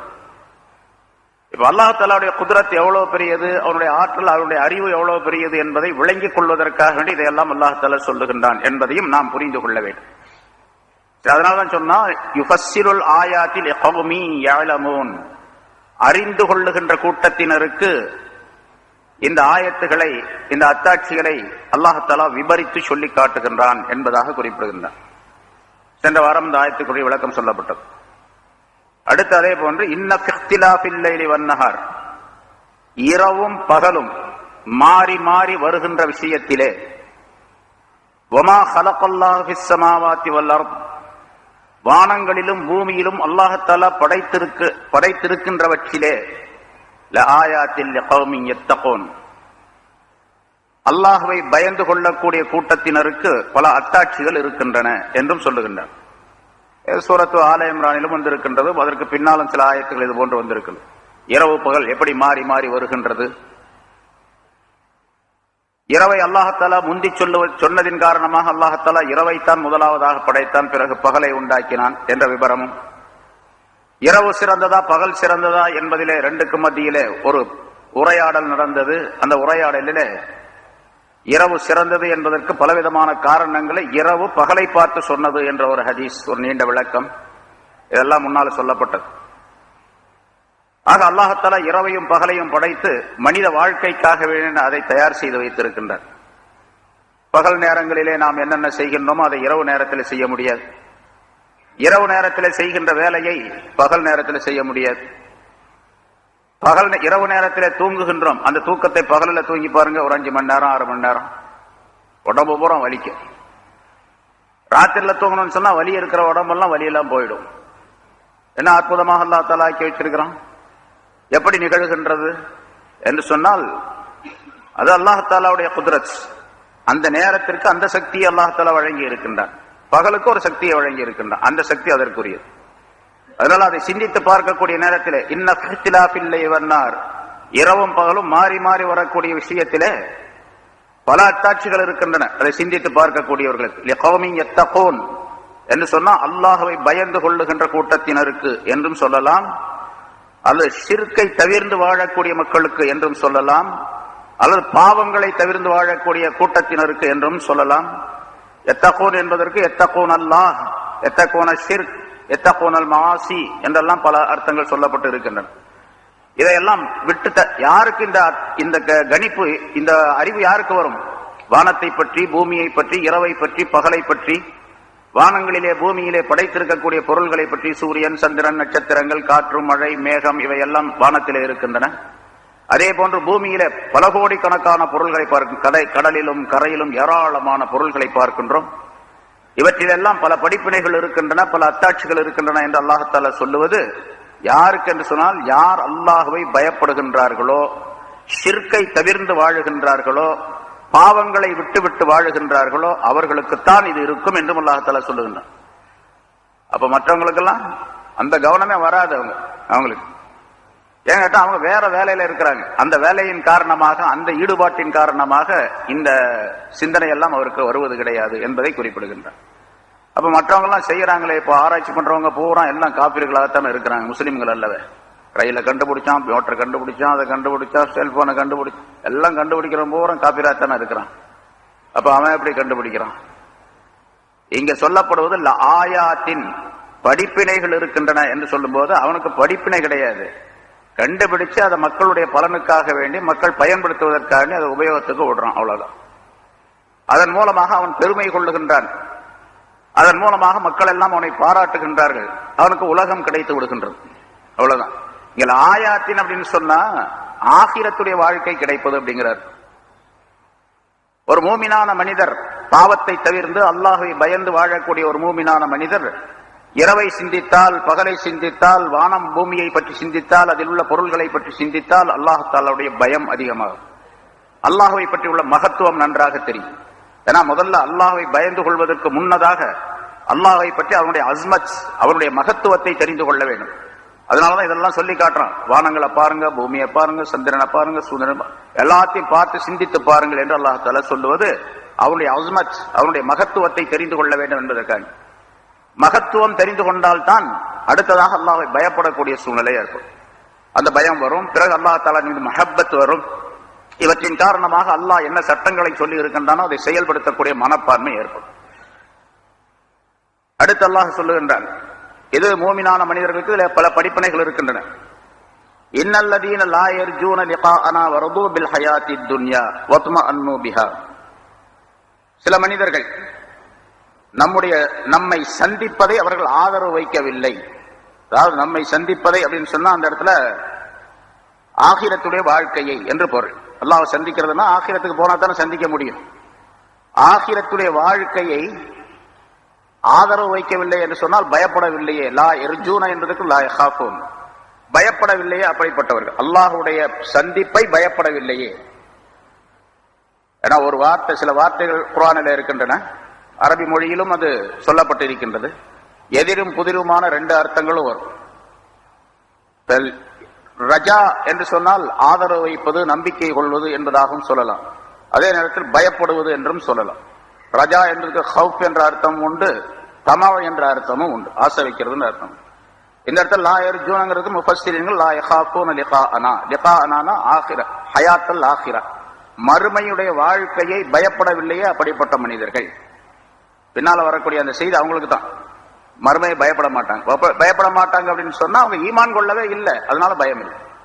இப்ப ஈமான் கொண்டவர்களுக்கெல்லாம் பயம் இருக்கணும்னு அர்த்தம். வரது பில் ஹயாத்தித் துன்யா, நம்முடைய சந்திப்பை அவர்கள் ஆதரவு வைக்கவில்லை, பயப்படவில்லை என்பது ஒரு கருத்து, ஒரு நிலை. இன்னொரு நிலை என்ன, வரது பில் ஹயாத்தித் துன்யா, இந்த உலக வாழ்க்கையை அவர்கள் திருப்தி கொண்டார்களே அப்படிப்பட்டவர்கள், உலக வாழ்க்கையை திருப்தியோடு ஏற்றுக்கொண்டவர்கள் அவர்கள். வத்மஅன்னு பிஹா, மூணாவது அந்த உலக வாழ்க்கையிலேயே நிம்மதி கொண்டு விட்டார்கள் அவர்கள். இங்கதான் நம்ம நிரந்தரமா இருப்போம், இதை விட்டா வாழ்க்கையே கிடையாது. பிறந்தோம், அப்புறம் இறக்க போகின்றோம், இடையில உள்ள வாழ்க்கை அனுபவித்து செல்லுவோம் அப்படின்னு சொல்லிக்கிட்டே இருப்பாங்க. இந்த உலகத்தினுடைய இந்த வாழ்க்கையை கொஞ்சம் கூட விட்டு கொடுக்க கூடாது, சிரமப்படக்கூடாது. உலகத்துல சுகமாக வாழ்வதற்காக என்னென்ன செய்யணுமோ அதையெல்லாம் செய்ய வேண்டும் என்று நினைத்து அதை செயல்படுத்திக் கொண்டிருக்கக்கூடிய ரலூ பில் ஹயாத்தி துன்யா வத்மஅன்னு பிஹா, அதில் நிம்மதியாக இருக்கக்கூடியவர். இப்ப 3 விதமான கருத்துக்கள், அதாவது 3 விதமான நிலைகள் உடையவர்கள் என்று. அல்லாஹ்வை பயப்படாதவர்கள், அல்லாஹ்வுடைய சந்திப்பை பயப்படாதவர்கள், உலக வாழ்க்கை திருப்தியோடு ஏற்றுக்கொண்டு பொருத்தம் கொண்டு வாழக்கூடியவர்கள், அந்த உலக வாழ்க்கையிலேயே தங்களுடைய நிம்மதியான நிலையை உண்டாக்கி கொள்ளக்கூடியவர்கள். வல்லதீன ஹும் அன் ஆயாத்தினா காஃபிலூன், நம்முடைய ஆயத்துகளை விட்டும் பாராமுகமாக இருக்கக்கூடியவர்கள், அதை சிந்திக்காமல் நம்முடைய ஆயத்துகள், குர்ஆனுடைய இந்த திருவசனங்கள், நம்முடைய வாக்குகள் என்ன சொல்லுகின்றனோ அதையெல்லாம் சிந்திக்காமல், அதன் பக்கம் திரும்பி பார்க்காமல் கவனம் இல்லாமல் இருக்கக்கூடியவர்கள். உலாயிக மஅவாஹுமுன் நார் பிமா கானூ யக்ஸிபூன், அவர்கள் சம்பாதித்துக் கொண்டதின் காரணமாக நரகம்தான் அவர்களுடைய தங்கும் இடம் என்று அல்லாஹ் தஆலா குறிப்பிடுகின்றார். இந்த நிலைகள் உடையவர்களுக்கு நரகம்தான் கிடைக்கும் என்பதை அல்லாஹ் தஆலா சொல்லுகின்றார். இதுல பொதுவாக ஈமான் கொள்ளாமல் இருந்து அல்லாஹ்வுடைய சட்டங்களை மீறி உலக வாழ்க்கையே கதி என்பதாக இருக்கக்கூடியவர்கள், உலக வாழ்க்கை தான் நமக்கு ஒரே வாழ்க்கை, அதை தவிர வேறு வாழ்க்கை இல்லை என்பதாக உலக வாழ்க்கையிலேயே நிம்மதியான நிலை கொண்டு வாழக்கூடியவர்களுக்கு நரகம்தான் என்பதை அல்லாஹ் தஆலா தெரியப்படுத்தும் பொழுது, மூமின்கள் எப்படி இருக்க வேண்டும், ஈமான் கொண்டவர்கள் எப்படி இருக்க வேண்டும் என்பதையும் உள்ளே அல்லாஹ் தஆலா நுழைத்து சொல்லி காட்டுகின்றார். அவர்கள் அல்லாஹ்வுடைய சந்திப்பை பயப்பட வேண்டும். நம்ம ஒரு நாளைக்கு அல்லாஹ்வை போய் சந்திப்போம், ஆகிரத் என்ற ஒரு வாழ்க்கை உண்டு. அதனால அந்த வாழ்க்கைக்கு நம்மை தயார் பண்ணி கொள்ள வேண்டும். அந்த வாழ்க்கைக்கு நம்மை தயார் செய்வதற்காக வேண்டி இந்த உலகத்திலே எப்படி வாழ வேண்டும் என்று அந்த அல்லாஹ் சொன்னானோ அந்த முறைப்படிக்கு வாழ வேண்டும் என்று தங்களை முடிவு செய்து கொள்ளக்கூடியவர்கள். இரண்டாவது, ஹயாத், உலகத்தினுடைய இந்த வாழ்க்கையை கொண்டு திருப்தி கொள்ளாதவர்கள். உலகத்துல வாழ்றோம், ஏதோ வாழ்ந்துகிட்டு இருக்கிறோம், அவ்வளவுதான். அல்லாஹ் ரசூலுல்லாஹ் சொன்ன சட்டங்களை செஞ்சுக்கிட்டு அதை சரியா கடைபிடித்துக் கொண்டு வாழ்ந்து கொண்டு இருக்கின்றோம். உலக வாழ்க்கை உங்களுக்கு எப்படி இங்க இருக்குது, பரவாயில்லைங்க, நல்லா இருக்கு அப்படின்னு சொல்லுவார். ஆனா அதை கொண்டு திருப்தியான ஒரு சூழ்நிலை இருக்காது. எந்த நேரம் நம்முடைய உயிர் உடலை விட்டு போய்விடுமோ என்ற எண்ணத்திலேயே அவர் வாழ்ந்து கொண்டு இருப்பார். எந்த நேரத்தில் போனாலும் சரி அந்த நேரத்தில் நான் தயார் நிலையில் இருப்பேன் என்ற எண்ணத்திலும் வாழ்ந்து கொண்டு இருப்பார். ஏன்னா நிறைய ஹதீஸ்கள் நிறைய சொல்லப்பட்டிருக்கு. ரசூலுல்லாஹி ஸல்லல்லாஹு அலைஹி வஸல்லம், இந்த உலகம் இருக்கின்றதே ஹலிருன் ஹுலுவுன் ஹலிரத்துன், இது இனிமையானது பசுமையானது. பின்னால் ஒரு ஆயத்திலிருந்து அந்த ஆயத்திற்கு விளக்கமும் அந்த ஹதீஸை சொல்லி காட்டுகின்றார்கள். இந்த உலகம் இனிமையானது பசுமையானது. இனிமையையும் பசுமையையும் மனிதன் விரும்பக்கூடியவன். அதனால மனிதனை சோதிப்பதற்காக வேண்டி நீங்கள் எப்படி செயல்படுகின்றீர்கள் என்று அல்லாஹ் தஆலா சோதிப்பதற்காக இந்த உலகத்தை இனிமையாக பசுமையாக ஆக்கி வைத்திருக்கின்றான் என்ற ஒரு ஹதீஸிலே குறிப்பிட்டு, அதிலேயே மூழ்கிவிடக்கூடியவர்கள் மிகப்பெரிய பாக்கியமற்றவர்களாக ஆகிவிடுவார்கள் என்பதையும் அல்லாஹ் ரசூலுல்லாஹி ஸல்லல்லாஹு அலைஹி வஸல்லம் அந்த ஹதீஸிலே குறிப்பிடுகின்றார். ஆக ஒரு மூமினான மனிதர் ரலூ பில் ஹயாத்தி துன்யா என்று காபிர்களை பற்றி சொன்னாரே அதற்கு நேர் எதிராக இருக்க வேண்டும். உலகத்தினுடைய ஆசாபாசங்கள் மனிதனுக்கு எல்லா பாவங்களையும் கொண்டு வந்து சேர்க்கக்கூடியது. ஸல்லல்லாஹு அலைஹி வஸல்லம் சொன்ன ஹதீஸ் அடிக்கடி சொல்லப்பட்டிருக்கு, ஹுப்புத் துன்யா ரஅஸு குல்லி ஹத்தீஆ, உலகத்தினுடைய ஆசை எல்லா பாவங்களையும் செய்ய வைக்கும்.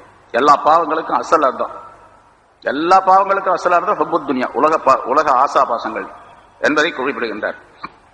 நிறைய விளக்கங்கள், நிறைய சம்பவங்கள், நிறைய உதாரணங்கள் ரசூலுல்லாஹி ஸல்லல்லாஹு அலைஹி வஸல்லம் சொல்லி காட்டியது நிறைய சொல்லப்பட்டு இருக்கிறது. ஒரு சம்பவம் முன்னால் சொல்லியிருக்கோம், ஹஜ்ரத் ஈசா அலைஹிஸ்ஸலாம் அவர்கள் சம்பவம். இது கேட்காம சில பேர் இருக்கலாம். ஈசா அலைஹிஸ்ஸலாம் அவர்கள் ஒரு வழியாக ஒரு பிரயாணம் போய் கொண்டிருந்தார்கள். வழியில ஒரு மனிதன், ஹஜ்ரத் எங்க போறீங்க? நான் எப்படி போறேன்ப்பா, நானும் உங்க கூட வரலாமா? சரி வாப்பா.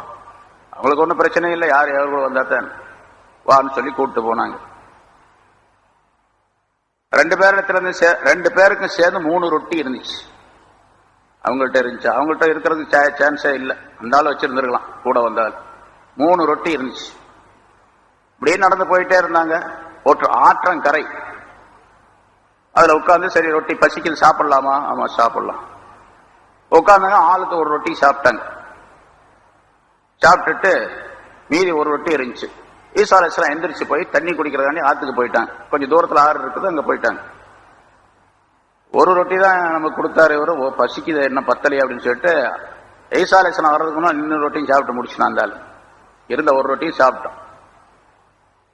வந்து பார்த்தாங்க ஒரு ரொட்டியை காணோம். எங்கப்பா இருந்த ஒரு ரொட்டி எங்க? எனக்கு தெரியாது. என்ன ஒன்றை தானே வச்சுட்டு போனேன், எனக்கு தெரியாதுங்க. தெரியாது. யார் எடுத்தா? யாரும் வரல. யார் வந்தாங்களா? வரல. யாரும் எடுத்தாங்களா? எடுக்கல. பின்ன எங்க போச்சு ரொட்டி? தெரியாது. ஒரே சாதிச்சுட்டான். ரொட்டி எனக்கு தெரியாதுன்ட்டான் ஒரேடியா. சாப்பிட்டுட்டேன்னு சொன்னா அதான் சொல்லுவாங்க அப்படிங்கிறதுக்காண்டி தெரியாதுன்னு. சரி, அவங்க ஒன்றும் சொல்லலை. சரி வா போகலாம் அப்படின்னு சொல்லிட்டு நடந்து போயிட்டே இருக்கிறாங்க. ஆத்தங்கரையிலே போயிட்டு இருக்கிறாங்க. கொஞ்சம் தூரம் போன உடனே ஒரு மான் 2 குட்டிகளோடு வந்துச்சு. 2 குட்டி வருது, மான் வருது. ஒரு குட்டியை கூப்பிட்டாங்க. ஈசா அலைஹிஸ்ஸலாம் கூப்பிட்டாங்க. அந்த குட்டி பக்கத்துல வந்துச்சு. அதான் பிஸ்மில்லா சொல்லி அறுத்தாங்க. அதை சமைச்சாங்க. எப்படி சமைச்சாங்க? சட்டியெல்லாம் கொண்டு போனாங்களா? ஜமாத்துக்காரங்க போற மாதிரி சால்னா மசாலாலாம் இருந்துச்சு அப்படிலாம் கேட்கக்கூடாது. எப்படியோ சமைச்சாங்க, அவ்வளவுதான். இமாம் கசாலி ரஹ்மத்துல்லாஹி அவர்கள் சொல்லுகின்றார்கள், அதாவது நெருப்பை வச்சு கொளுத்தி அதில் சுட்டிருப்பாங்க, அவ்வளவுதான், வேற ஒன்றும் இல்லை.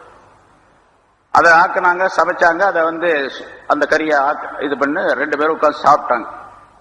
சாப்பிட்ட பிறகு மீதி எலும்புகள்லாம் கிடைச்சி, தோல் எலும்பு எல்லாம் கிடைச்சி, எல்லாம் ஒன்னா கூட்டி அப்படி வச்சு கும்பி இதுன்னு இல்ல அல்லாவுடைய உத்தரவால் எந்திரு அப்படின்னு சொன்னாங்க.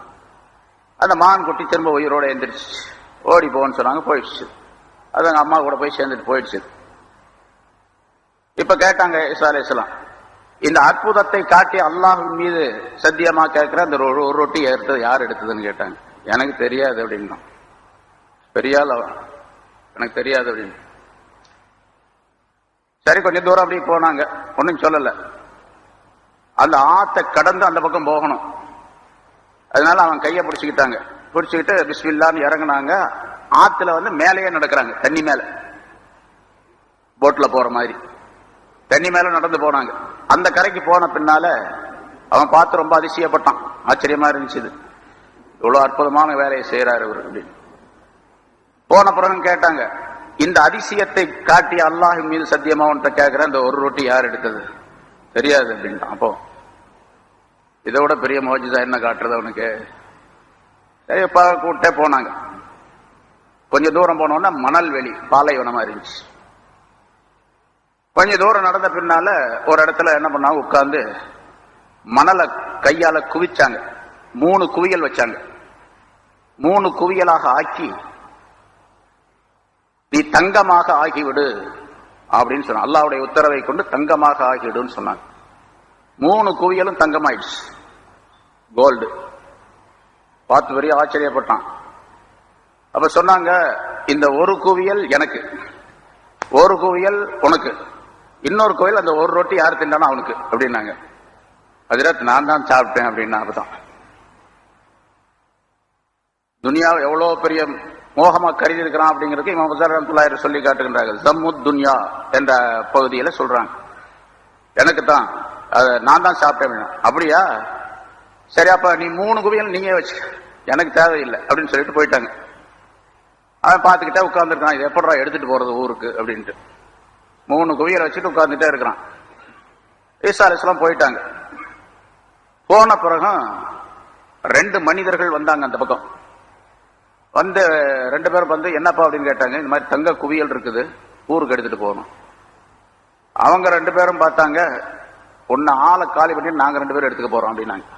இதனோட வம்பா இருக்குது, நம்மளே காலி பண்ணிட்டு அப்புறம் தங்கம் இருந்து என்ன பண்றது, அதனால இவன்கிட்ட சமாதானமா போயிடும் அப்படின்னு சொல்லிட்டு இந்த ஆள் என்ன பண்ணா, அப்படிலாம் செய்ய வேணாம், நம்ம 3 பேரும் எடுத்துக்குவோம், பங்கு போட்டுக்கோ. 3 குவியல் இருக்கு, 3 பேரும் எடுத்துக்குவோம், நீ ஆள் கொண்டு எடுத்துட்டு போயிடும், ரொம்ப நல்லது.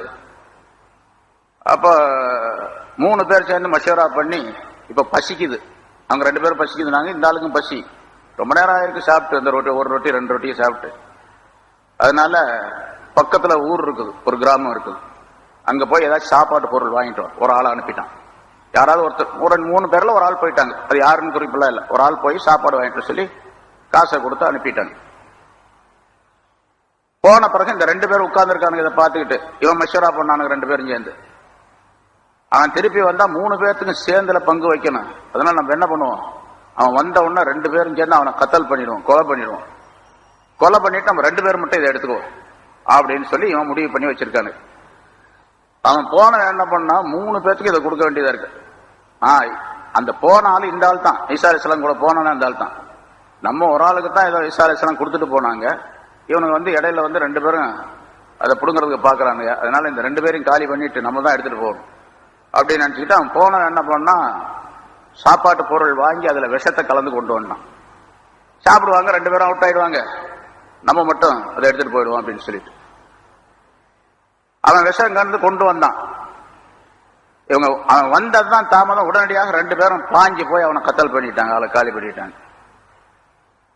முதல்ல சாப்பிட்டுக்குவோம், அப்புறம் 2 எடுத்துட்டு போயிடுவோம் 2 பேரும் சேர்ந்து அப்படின்னு சொல்லிட்டு சாப்பிட்டாங்க. 2 பேரும் மௌத்தா போயிட்டாங்க. ஈசா அலைஹிஸ்ஸலாம் ரொம்ப நாள் போயிட்டு அன்னைக்கு மறுநாளோ அப்புறம் அந்த வழியா வர்றாங்க. வந்து பார்த்தா அந்த தங்க குவியல் 3 அப்படி இருக்குது, 3 குவியல் இருக்குது. 3 பேர் பணமா கிடக்குறாங்க. தன்னுடைய சீடர்களும் சில பேர் கூட இருந்தாங்க. அந்த நேரத்தில் சொன்னாங்க, ஹாதிஹி துன்யா, இதுதான் உலகம் அப்படின்னு சொன்னாங்க. ரலூ பில் ஹயாத்தி துன்யா வத்மஅன்னு பிஹா, மூமின்கள் இதை கொண்டு படிப்பினை பெற வேண்டும் என்பதற்காக இது சம்பவம் சொல்லப்படுது. இது மாதிரி நிறைய சம்பவங்கள் இருக்கு, ஏராளமான சம்பவங்கள். மூமின்கள் அப்படி இருக்கக்கூடாது. உலக ஆசை, உலகத்தையே கவ்வி கொண்டு இருக்கக்கூடாது. பொருள் வேணும், ஆனா பொருளின் மீது மோகம் இருக்கக்கூடாது. சாப்பாடு வேணும், சாப்பாட்டின் மீதே மோகம் இருக்கக்கூடாது. வீடு வேணும், வீட்டின் மீதே மோகம் இருக்கக்கூடாது. மனைவி மக்கள் வேணும், ஆனா அதன் மீதே மோகம் இருக்கக்கூடாது. இந்த உபகரணங்கள், இதெல்லாம் உபகரணங்கள், அஸ்பாபுகள், காரணங்கள். அல்லாஹ்வை அடைவதற்கு காரணங்களாக அல்லாஹ் தஆலா வீட்டை கொடுத்திருக்கிறான், பணத்தை கொடுத்திருக்கிறான், மனைவியை கொடுத்திருக்கிறான், மக்களை கொடுத்திருக்கிறான். மற்ற எல்லா வகையான சுகபோகங்கள் அனைத்து உலகத்தில் கிடைக்கக்கூடிய எல்லாவற்றையும் அல்லாஹ்வை அடைவதற்கு வழியாக ஆக்கிக் கொள்ள வேண்டும் ஒரு மூமினான மனிதர் என்பதை காபிர்களை பற்றி அல்லாஹ் தஆலா சொல்லக்கூடிய இந்த ஆயத்தின் மூலமாக நமக்கு உணர்த்தி காட்டுகின்ற ரலூ பில் ஹயாத்தி துன்யா வத்மஅன்னு பிஹா என்பதால். சரி, அப்படி அல்லாஹ்வை மறக்கக்கூடியதாக இருக்கக்கூடாது. அல்லாஹ்வை மறக்கடிக்கக்கூடியதாக இந்த பொருள்கள் எல்லாம், இந்த காரண காரியங்கள் எல்லாம் இருக்கக்கூடாது. சரி, காபிர்களை பற்றி உலாயிக மஅவாஹும் நார் பிமா கானூ யக்ஸிபூன் என்று சொல்லிட்டு அடுத்து ஈமான் கொண்டவர்களுக்குரிய நன்மைகள், அவர்களுக்கு கிடைக்கக்கூடிய பாக்கியங்களை பற்றி அல்லாஹ் தஆலா சொல்லுகின்றார். இன்னல்லதீன ஆமனூ வ அமிலுஸ் ஸாலிஹாத்தி யஹ்தீஹிம் ரப்புஹும் பிஈமானிஹிம்.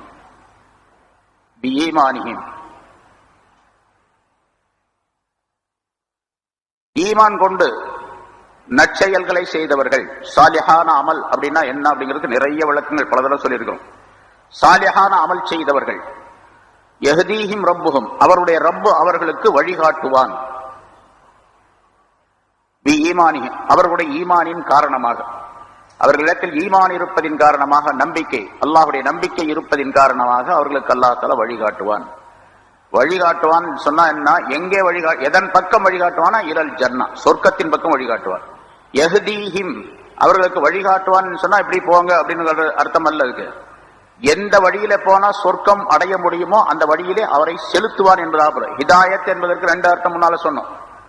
ஒன்று இராஅத்து தரீக், இன்னொன்று ஈசால தரீக். வழியை காட்டுறது ஒண்ணு, அந்த இடத்துல கொண்டு போய் சேர்த்து விடுறது அப்படிங்கிறது 2வது. இந்த இடத்துல வழி காட்டுதல் அப்படிங்கிறது மட்டும் அல்லாஹ் தஆலாவுடைய விஷயத்துல வழி காட்டுதல். ஹிதாயத் என்பது வழி காட்டுதல் அல்ல, ஈசாலு தரீக், அந்த இடத்துல கொண்டு போய் சேர்க்கிறது.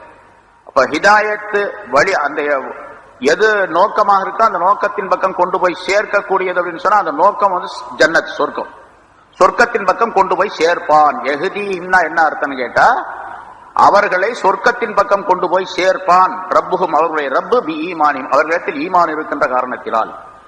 இப்ப நம்ம எல்லாம் சொல்றோம், இப்ப என்னிடத்தில் ஈமான் இருக்குது, உங்கள்கிட்ட ஈமான் உங்கள்கிட்ட இருக்கான்னு கேட்டா என்ன சொல்லுவீங்க எல்லாரும்? என்கிட்ட நீங்க கேட்கறீங்கன்னா என்ன சொல்லுவேன்? அதெல்லாம் நிரப்பமா இருக்குங்க, ஈமான் நல்லா இருக்கு, ஃபுல்லா இருக்கு அப்படின்னு சொல்லுவோம். ஆனா என்ன பண்ணணும்னு கேட்டா, அந்த ஈமான், அல்லாஹ்வின் மீது கொண்ட அந்த நம்பிக்கை சொர்க்கத்திற்கு கொண்டு போய் சேர்க்கணும் நம்மள அப்படின்னு அர்த்தம். ஈமான் கொண்டு நற்செயல்கள் செய்யக்கூடியவர்களுக்கு அல்லாஹ் அவருடைய ரப்பு அவர்களை சொர்க்கத்திற்கு கொண்டு போய் சேர்த்து விடுவான், அவருடைய ஈமானின் காரணமாக என்று அர்த்தம். சரி, சொர்க்கத்திற்கு சேர்த்து விடுவான் அப்படின்னு சொன்னா அது சம்பந்தப்பட்ட எல்லா வழிகளையும் அல்லாஹ் தஆலா திறந்து அவர்கள் செல்லுவதற்குரிய வாய்ப்பை ஏற்படுத்தி தருவான் என்பதாக பொருளாகும்.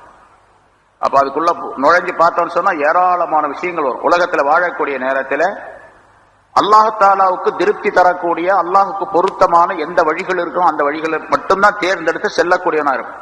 அல்லாஹ்வுடைய கோபத்திற்கு எந்த வழியும் செல்ல மாட்டான். அந்த அல்லாஹ் தஆலா அப்படி வழி விட மாட்டான், அந்த வழியை வைக்க மாட்டான் அவனுக்கு.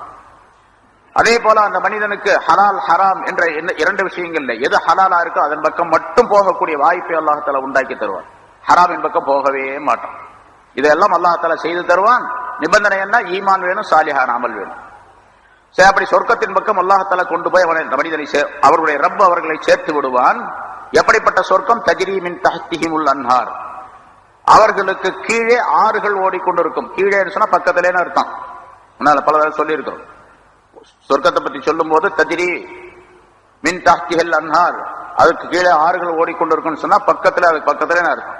பக்கத்துல அப்படின்னு சொன்னா இப்ப இங்க இருக்கிறோம், இங்க இருந்து 2 கிலோமீட்டருக்கு அந்த பக்கம் கடல் இருக்குது. இது தஜ்ரீ மின் தஹ்திஹில் அன்ஹார் அப்படிங்கிற அர்த்தம் தான். ஏன்னா ஃபிரௌன் சொல்லக்கூடிய ஒரு வாசகம் குர்ஆன்ல அல்லாஹ் தஆலா சொல்லுகின்றான், ஹாதிஹில் அன்ஹார் தஜ்ரீ மின் தஹ்தி, எனக்கு கீழே இந்த ஆறு எனக்கு கீழே ஓடுகின்றது. தன்னுடைய அதிகாரத்தை பற்றி சொல்லும்போது ஃபிரௌன் சொல்லுவதாக அல்லாஹ் தஆலா குர்ஆன்ல சொல்றான். எனக்கு கீழே இந்த ஆறு ஓடுகின்றது அப்படின்னு சொன்னா அவனுக்கு கீழே மாளிகை கீழே ஓடிட்டு இருந்துச்சுன்னா அர்த்தமா?